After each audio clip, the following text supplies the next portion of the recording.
Hi, my love. Hi, my Emma. So we're on chapter 12. It's called Medicine and Magic.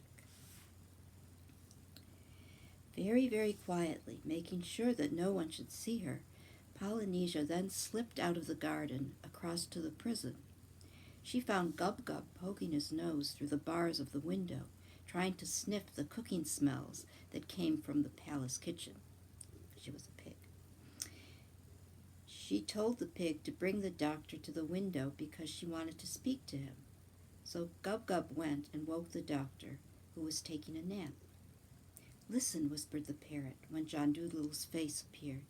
"Prince Bumpo is going to find a ship for you, and then he will come here tonight and unlock the prison doors. Have everyone ready to leave." "How on earth?" the doctor started to ask, but Polynesia quickly hissed, "Quiet, the guards are coming," and she flew off. The prince was as good as his or Polynesia's word, and late that night he came to the prison. Remember, he was hypnotized. "O great wizard," he said, "I have come to set you free, and have made ready a ship for you." Then the prince, taking a bunch of copper keys from his pocket, undid the great double locks, and the doctor with all his animals ran as fast as they could down to the seashore, while Bumpo leaned against the wall of the empty dungeon, smiling after them happily.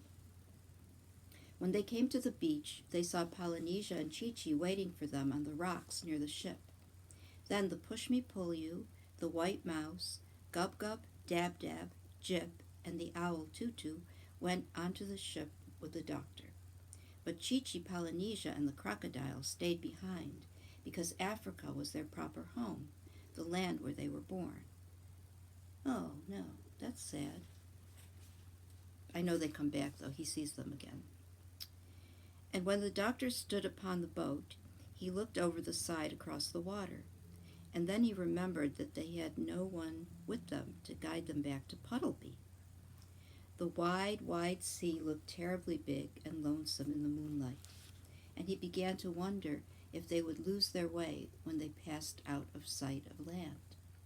But even while he was wondering, they heard a strange, whispering noise high in the air, coming through the night, and the animals all stopped saying goodbye and listened.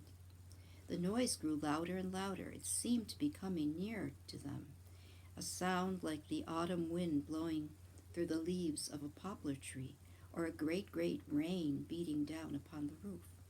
And Jip, with his nose pointing and his tail quite straight, said, "Birds! Millions of them, flying fast! That's it!"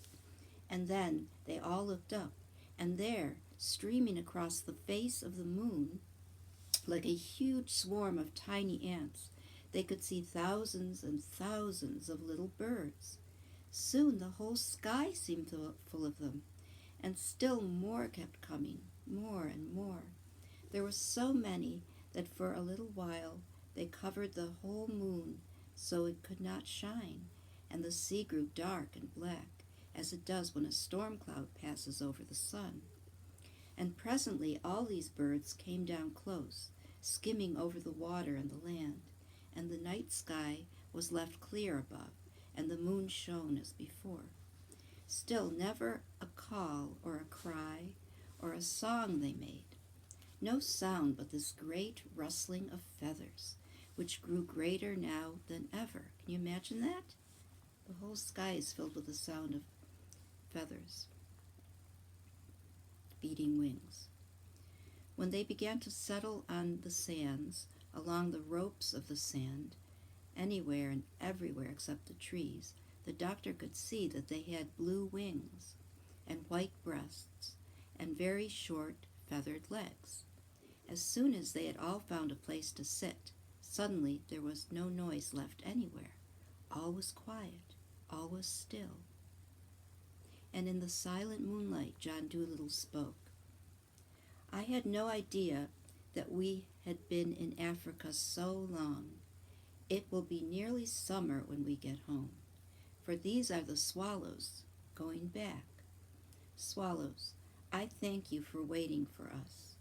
It is very thoughtful of you. Now we need not be afraid that we will lose our way upon the sea. Pull up the anchor and set the sail." So all those birds are going back home to England and to Europe, and they're going to guide the way for the doctor and the ship and the boat. When the ship moved out upon the water, those who stayed behind, Chi-Chi, Polynesia, and the crocodile, grew terribly sad, for never in their lives had they known anyone they liked so well as Dr. John Dolittle of Puddleby on the Marsh. And after they had called goodbye to him again and again and again, they still stood there upon the rocks, crying bitterly and waving till the ship was out of sight. This is a picture.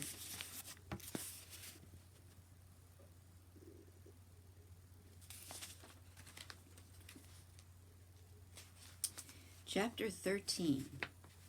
Red Sails and Blue Wings. Sailing homeward, the doctor's ship had to pass the coast of Barbary. This coast is the seashore of the great desert. It is a wild, lonely place, all sand and stones, and it was here that the Barbary pirates lived.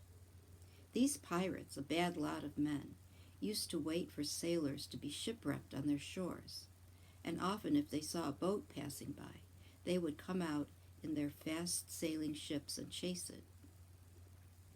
When they caught a boat like this at sea, they would steal everything on it, and after they had taken the people off, they would sink the ship and sail back to Barbary, singing songs and feeling proud of the mischief they had done. Then they used to make the people they had caught write home to their friends for money. And if the friends sent no money, the pirates often threw the people into the sea. Now, one sunshiny day, the doctor and Dab-Dab were walking up and down the ship for exercise. A nice fresh wind was blowing the boat along, and everybody was happy. Presently, Dab-Dab saw the sail of another ship a long way behind them on the edge of the sea. It was a red sail. "I don't like the look of that sail," said Dab-Dab. "I have a feeling it isn't a friendly ship. I am afraid there is more trouble coming to us." Jip, who was lying near taking a nap in the sun, began to growl and talk in his sleep. "I smell roast beef cooking," he mumbled. "Underdone roast beef, with brown gravy over it." "Good gracious," cried the doctor. "What's the matter with the dog? Is he smelling in his sleep as we are talking?" "I suppose he is," said Dab-Dab. "All dogs can smell in their sleep." "But what is he smelling?" asked the doctor. "There is no roast beef cooking on our ship." "No," said Dab-Dab. "The roast beef must be on that other ship over there." "But that's 10 miles away," said the doctor. "He couldn't smell that far, surely." "Oh, yes, he could," said Dab-Dab. "You ask him." Then Jip, still fast asleep, began to growl again, and his lip curled up angrily, showing his clean white teeth. "I smell bad men," he growled. "The worst men I ever smelled. I smell trouble. I smell a fight. 6 bad scoundrels fighting against one brave man. I want to help him. Woof! Woof!" Then he barked loudly and woke himself up with a surprised look on his face. "See," cried Dab-Dab, "that boat is nearer now. You can count its 3 big sails, all red. Whoever it is, they are coming after us. I wonder who they are." "They are bad sailors," said Jip, "and their ship is very swift. They are surely the pirates of Barbary." "Well, we must put up more sails on our boat," said the doctor, "so we can go faster and get away from them. Run downstairs, Jip, and fetch all the sails you see." The dog hurried downstairs and dragged up every sail he could find. But even when all these were put up on the masts to catch the wind, the boat did not go nearly as fast as the pirates. which kept coming on behind, closer and closer. Here's a picture. It says, "They are surely the pirates of Barbary." It's Dr. Dolittle. And there's Jip and Gub Gub. And he sees the ship over there, the pirate ship. "This is a poor ship the prince gave us," said Gub Gub the pig. "The slowest he could find, I should think. Might as well try to win a race in a soup tureen as hope to get away from them in this old barge. Look how near they are now. You can see the mustaches on the faces of the men. 6 of them. What are we to do?" Then the doctor asked Dab Dab to fly up and tell the swallows that pirates were coming after them in a swift ship, and what should they do about it.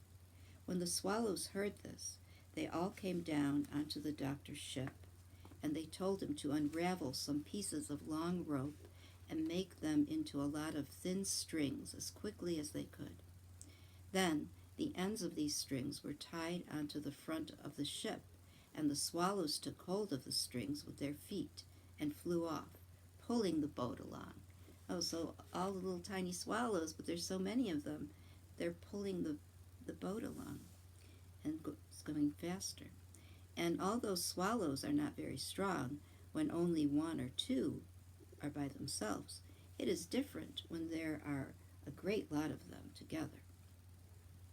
And there, tied to the doctor's ship, were 1,000 strings, and 2,000 swallows were pulling on each string, all terribly swift flyers. Can you imagine? And in a moment the doctor found himself traveling so fast he had to hold his hat on with both hands, for he felt as though the ship itself were flying through the waves that frothed and boiled with speed. And all the animals on the ship began to laugh and dance about in the rushing air, for when they looked back at the pirate ship, they could see that it was growing smaller now instead of bigger. Wow, they're going so fast. The red sails were being left far, far behind. Wow. Chapter 14, The Rat's Warning. Dragging a ship through the sea is hard work, and after 2 or 3 hours the swallows began to get tired in the wings and short of breath. Then they sent a message down to the doctor to say that they would have to take a rest soon, and that they would pull the boat over to an island not far off and hide it in a deep bay till they had gotten breath enough to go on. And presently the doctor saw the island they had spoken of. It was a very beautiful high green, it had a very beautiful high green mountain in the middle of it.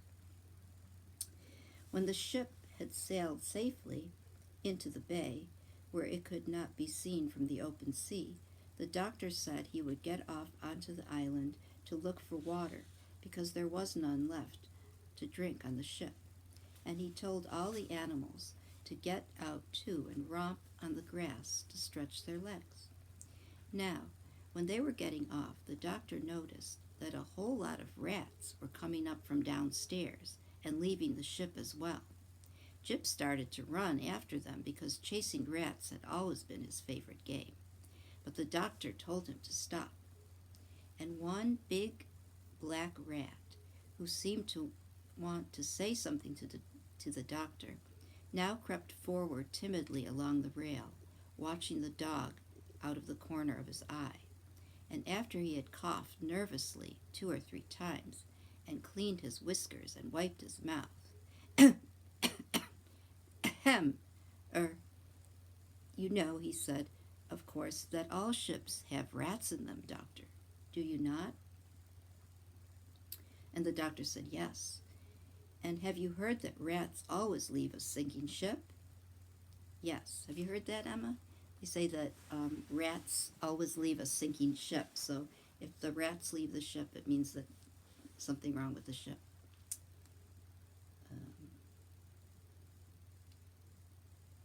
So he said, the doctor said, yes, he knew that rats always leave a sinking ship. People, said the rat, always speak of it with a sneer, as though it were something disgraceful. But you can't blame us, can you? After all, who would stay on a sinking ship if he could get off? It's very natural, said the doctor, very natural. I quite understand. Was there anything else you wish to say? Yes, said the rat. I've come to tell you that we are leaving this one, but we wanted to warn you before we go. This is a bad ship you have here. It isn't safe. The sides aren't strong enough. Its boards are rotten. Before tomorrow night it will sink to the bottom of the sea. But how do you know? Asked the doctor. We always know, answered the rat. The tips of our tails get that tingly feeling. And here's, you can see some rats. That one rat's talking to Dr. Dolittle. You can see Chip there, because Chip likes to chase rats. But that's a picture where the rat is talking to Dr. Dolittle.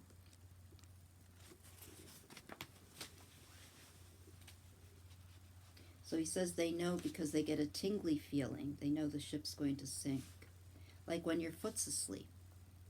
This morning at 6 o'clock, while I was getting breakfast, my tail suddenly began to tingle. At first I thought it was my rheumatism coming back, so I went and asked my aunt how she felt. You remember her, the long piebald rat, rather skinny, who came to see you in Puddleby last spring with jaundice? Well, she said her tail was tingling like everything. Then we knew for sure that this boat was going to sink in less than 2 days, and we all made up our minds to leave it as soon as we got near enough to any land. It's a bad ship, Doctor. Don't sail it any more, or you'll be surely drowned. Goodbye. We are now going to look for a good place to live on this island. Goodbye, said the doctor, and thank you very much for coming to tell me. Very considerate of you, very. Give my regards to your aunt. I remember her perfectly. Leave that rat alone, Jip. Jip was bothering the rat. Come here, lie down. So then the doctor and all the animals went off, carrying pails and saucepans to look for water on the island, while the swallows took their rest.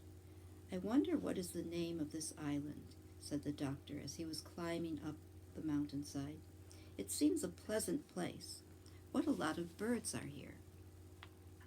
Why, these are the Canary Islands, said Dab-Dab. Don't you hear the canaries singing? The doctor stopped and listened. Why, to be sure, of course, he said. How stupid of me. I wonder if they can tell us where to find water.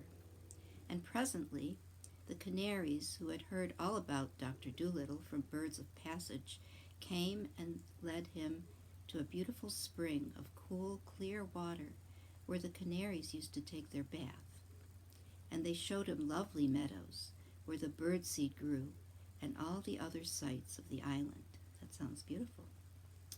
And the Push-Me-Pull-You was glad they had come because he liked the green grass so much better than the dried apples he had been eating on the ship. And Gub-Gub squeaked for joy when he found a whole valley full of wild sugar cane. I guess pigs like sugar cane.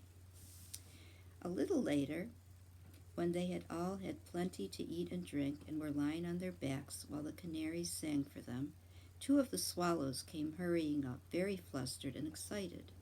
Doctor, they said, the pirates have come into the bay, and they've all gotten onto your ship.